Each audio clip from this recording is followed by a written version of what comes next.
दोस्तों, आपने एक नाम तो जरूर सुना होगा, महसूस किया होगा और बहुत बार गर्व भी किया होगा। वो नाम है भारत। ये एक देश नहीं, दुनिया का वो कोना है जहां लगभग 138 करोड़ लोग हर दिन किसी न किसी बात पर इससे नाराज होते हैं, खुश होते हैं, कुछ इस पर गुस्सा करते हैं, कुछ धिक्कारते भी हैं, तो कुछ इसके जैसा है वैसा होने पर तंज कसते रहते हैं। मगर रात के ढलने से पहले वो सब ही इसको बढ़ता हुआ और तरक्की करता हुआ देखना चाहते हैं। और हर किसी के मन में ये एक सवाल होता है कि कब बनेगा भारत एक डेवलप्ड कंट्री, कब होगी हमारे भारत में वो सारी व्यवस्थाएं जो अमेरिका, रशिया, यूके और चाइना जैसे देशों में पाई जाती हैं। तो अगले 8 मिनट में हम आपके सारे शक दूर करके आपको बताएंगे कि कब बनेगा भारत एक डेवलप्ड कंट्री। तो बने रहिए वीडियो के अंत तक। तो सबसे पहले तो ये समझते हैं कि क्या होता है डेवलप्ड कंट्री का मतलब। जैसा कि आपने हॉलीवुड की फिल्म्स और सीरीज में देखा होगा कि कैसे अमेरिका का एक आम नागरिक भी आलीशान घर में रहता है। उसके घर के बाहर एक बड़ा सा घास का लॉन होता है और कहीं कहीं तो स्विमिंग पूल भी घर के अंदर ही दिख जाता है। घर के हर सदस्य के लिए गाड़ी होती है और इसके बाद भी वो लोग वहां के हिसाब से अमीर की श्रेणी में नहीं आते हैं, जो कि अगर भारत की नजर से देखा जाए तो एक बहुत बड़ा स्तर माना जाएगा। खैर, ये तो हो गई दिखावे की बात, पर अब इकोनॉमिक्स की भाषा में भी जान लेते हैं। तो एक डेवलप्ड कंट्रीज के बारे में इकोनॉमिक्स कहता है कि एक विकसित देश में क्वालिटी ऑफ लाइफ बहुत ऊंची होती है। इसके साथ ही एडवांस टेक्नोलॉजी और बड़े बड़े इंफ्रास्ट्रक्चर से देश जगमगा रहा होता है।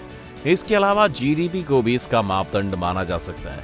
मगर साथ ही अगर किसी देश की जीडीपी कम है और उसकी पर कैपिटा इनकम ज्यादा है तो भी वो डेवलप्ड देश माना जाएगा।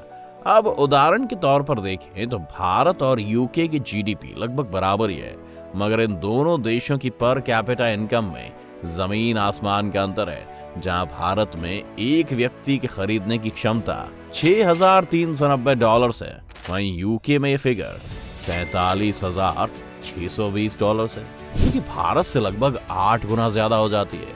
इसीलिए भारत एक डेवलपिंग कंट्री है और यूके एक डेवलप्ड कंट्री। इसके अलावा और भी कई कारण होते हैं, जैसे देश में industrialisation, boom of service sector, human development index, जो ये बताता है कि किसी एक देश में एक व्यक्ति की जीवन शैली किस तरह से और किस हद तक आगे बढ़ी है, जिसमें क्वालिटी ऑफ लाइफ एक बहुत बड़ा मापदंड है। वैसे आपको बता दें कि भारत देश में दुनिया में सबसे ज्यादा वयस्क हैं, यानी कि वो लोग जो कि 30 की उम्र से नीचे हैं। जी हाँ दोस्तों, हमारा देश यंगेस्ट वर्कफोर्स वाला देश है। बावजूद इसके यहाँ तरक्की की रफ्तार धीमी है, जिसका मुख्य कारण है यहाँ का एजुकेशन सिस्टम, जो यहाँ के लोगों को सिर्फ पढ़ाना जानता है और एक कुशल बनाना नहीं जानता। भारत की एजुकेशन दुनिया में काफी पिछड़ी हुई है, जिसके कारण इस देश में अनएम्प्लॉयमेंट यानी कि बेरोजगारी भी बढ़ती जा रही है। आप देख सकते हैं, जहां हमारे देश में 80% साक्षरता दर है, वहीं बेरोजगारी भी भारत में अपने चंगुल फैलाए हुए है। अक्टूबर 2020 के एक सर्वे के अनुसार इंडिया का अनएम्प्लॉयमेंट रेट 10% से भी ज्यादा है। इससे आप समझ ही गए होंगे कि इतनी साक्षरता दर होने के बावजूद यहाँ इतनी बेरोजगारी कैसे है। वजह है यहाँ लोगों का नंबर्स और डिग्रीज के पीछे भागने वाला जुनून।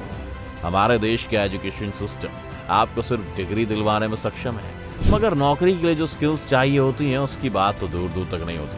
हैरानी की बात तो एक सर्वे के बाद सामने आई, जब एजुकेशन सिस्टम की रेटिंग्स में 64 देशों में से इंडिया 59वें नंबर पर आया। उस सर्वे में बताया गया कि इंडिया की पढ़ाई नीति और यहाँ की डिग्री रिवाज इस देश को ब्लैक होल में धकेल रहा है। आपको बता दें, जहां हमारे देश के बच्चे आईआईटी कॉलेजेस में एडमिशन लेने के लिए दिन रात पढ़ाई करके दुनिया से ही अलग हो जाते हैं, उस आईआईटी को दुनिया की 300 टॉप यूनिवर्सिटीज में भी जगह नहीं मिली थी। इससे साफ पता चलता है कि यहाँ पर पढ़ाई का मतलब सिर्फ रटना और एग्जाम्स में 3 घंटे उसको एक कागज पर लिख देना है। प्रैक्टिकल नॉलेज और एंटरप्रेन्योरशिप की बात तो दूर दूर तक नहीं है। ऐसे में कहा जा सकता है कि देश का यही एजुकेशन सिस्टम एक बड़ी वजह है, जिसके कारण आज तक हम एक विकासशील देश बने हुए हैं। जबकि अगर बात चीन की करें तो 80 के दशक में उसकी हालत बहुत दयनीय थी, और आज दुनिया में ऐसी कोई चीज नहीं है जिसको चाइना बना नहीं रहा है। इसके अलावा जापान भी 2 एटॉमिक बॉम्ब्स के प्रहार झेलकर आगे बढ़कर डेवलप्ड देश बन चुका है, मगर हम आज भी पाइथागोरस थ्योरम और ट्रिग्नोमेट्री को रटने में लगे हुए हैं। दोस्तों, एक बार कमेंट करके जरूर बताएं कि क्या आपने जो 12वीं क्लास तक पढ़ा था कभी आपके निजी जिंदगी में काम आया? अब भी अगर आप इस क्वालिटी ऑफ एजुकेशन की समस्या को कम आंक रहे हैं तो आइए आपको कुछ फैक्ट से मिलवाते हैं जो आपको सोचने पर मजबूर कर देंगे कि आखिर कब तक हम ए फॉर एप्पल करते रहेंगे जबकि दुनिया जी से भी आगे पहुंच चुकी है। तो दोस्तों, भारत की हाई लेवल की डिग्री लेकर भी 50% से ज्यादा भारतीय 10,000 रुपए महीने से भी कम की नौकरी करने में मजबूर है।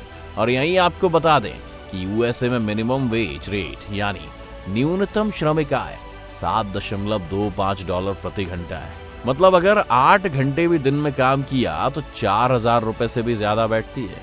और ये आय तो उस वर्ग की है जिसके पास डिग्री का नामो निशान नहीं होता। वह इंडिया में पढ़े लिखे लोग 10,000 रुपए महीने लेकर 10-10 घंटे काम करने के लिए मजबूर हैं। इस इतने बड़े अंतर का एक ही कारण है, वो है इंडियंस में स्किल्स की वैल्यू ना होना। इसीलिए भारत में सबसे ज्यादा इंटर्नशिप का चलन है, क्योंकि यहाँ किसी को भी अपने कॉलेज और स्कूल से प्रैक्टिकल नॉलेज नहीं मिलती और उसके चलते स्टूडेंट्स को कम से कम 1 साल और जॉब से पहले इंटर्न बन के गुजारना पड़ता है। अब इंटर्न्स के साथ हो रहे उत्पीड़न के बारे में तो हम सब जानते हैं। ऐसा नहीं है कि इंडिया सिर्फ अनस्किल्ड लेबर ही देता है। इंडियंस दुनिया की टॉप कंपनीज में टॉप मोस्ट हायरार्की में आते हैं, जिसमें माइक्रोसॉफ्ट में सत्या नडेला, सिस्को में पद्मश्री वॉरियर, गूगल में सुंदर पिचाई जैसे नाम शामिल हैं। मगर इससे अगर हम खुश होते हैं तो ये हमारी सबसे बड़ी भूल है, क्योंकि ये जो बेशुमार टैलेंट है वो हमारे देश की जगह दूसरे देश की जीडीपी बढ़ा रहा है। खैर, हालत थोड़ी खराब जरूर है, लेकिन ऐसी नहीं है जिससे सुधारा ना जा सके। आज जिस हिसाब से इंडिया अपने पैर पसार रहा है, उससे लगता है कि इंडिया जल्दी बाकी देशों के बराबर अपनी जगह बना लेगा। लेकिन इसके लिए हमें कुछ महत्वपूर्ण कदम उठाने होंगे और इसकी शुरुआत हमें अपने एजुकेशन सिस्टम से करनी होगी। क्योंकि अगर एक एवरेज एजुकेशन सिस्टम के साथ इंडिया दुनिया में 6th हाईएस्ट जीडीपी बन सकता है, तो सिर्फ नींव बदलने से हमारी इमारत पूरी नई और मजबूत हो जाएगी। साथ ही भारत में नौकरियों की कमी से निपटने के लिए ज्यादा से ज्यादा रोजगार उत्पन्न करने की जरूरत है और हर स्टूडेंट को स्किल्ड बनने की जरूरत है, ताकि इंडिया में भी एक कारपेंटर के काम को भी छोटा न समझकर एक प्रोफेशनल जॉब के रूप में देखा जाए। इसके अलावा कुछ और मुद्दे भी हैं जिन पर बहुत गंभीर रूप से ध्यान देने की जरूरत है, जैसे कि भ्रष्टाचार। हम सभी जानते हैं कि भारत के कोने कोने में भ्रष्टाचार फैला हुआ है। कोई भी काम करवाने के लिए रिश्वतखोरी की मार झेलनी पड़ती है। ऐसे में इस समस्या को जड़ से खत्म करने की जरूरत है और इसके लिए कानूनों को सख्त करने की जरूरत है। इसके अलावा देश को साफ सुथरा बनाए रखने के प्रति जागरूकता भी बहुत जरूरी है।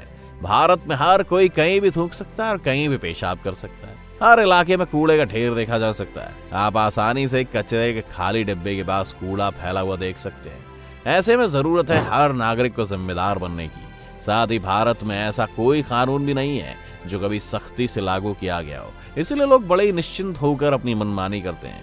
कानून बनाने वालों को उसके पालन होने और उससे सख्ती से लागू करने के बारे में सोचना चाहिए। साथ ही एक बड़ा बदलाव धर्म और जाति की मानसिकता को लेकर भी होना चाहिए। राष्ट्रपति एपीजे अब्दुल कलाम ने सही कहा है कि किसी भी व्यक्ति, धर्म या कट्टरपन से ज्यादा जरूरी देश है। भारत तभी विकास करेगा जब उसके लोग विकास करेंगे और सबको समान समझा जाएगा। खैर, फिलहाल तो हम यही कहेंगे कि जैसा भी है, मेरा देश है सबसे प्यारा। और सर्वेस की माने तो इंडिया भी 2050 तक एक डेवलप्ड देश और वर्ल्ड सुपर पावर के रूप में सामने आ सकता है। वैसे दोस्तों, क्या आपको लगता है हमें देश में किस तरफ कार्य करना चाहिए कि हमारा देश जातिवाद और धर्म की लड़ाई को छोड़कर देश के हित की लड़ाई में जुट जाए? हमें कमेंट करके जरूर बताना। साथ ही वीडियो पसंद आती है तो इसे लाइक और शेयर करना मत भूलना और चैनल को सब्सक्राइब करके बेल आइकन दबा लें। हम मिलते हैं अगली वीडियो में।